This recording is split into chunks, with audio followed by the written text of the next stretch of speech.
But as the rising took shape, the government called in Russian tanks, and battle was joined.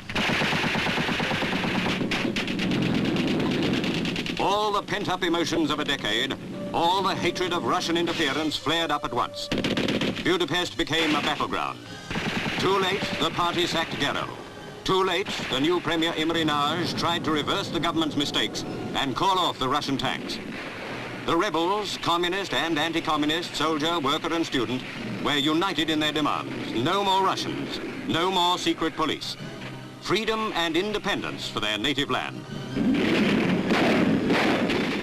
Both men and women were caught up in the fighting, which raged from street to street, from square to square.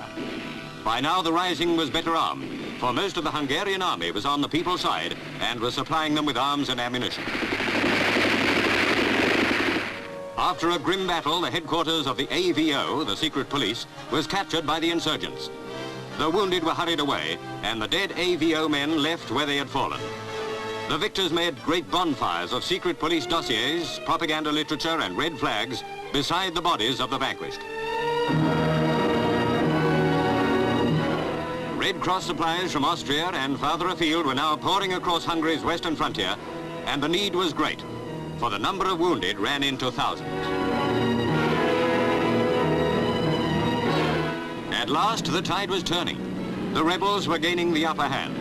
The government were negotiating with the Kremlin for the withdrawal of Russian troops. A wave of national pride ran through the capital. But the triumph was short-lived.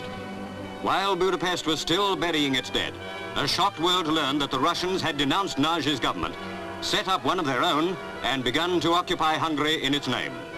Hungary's cup of bitterness has not yet been emptied, but her spirit cannot die.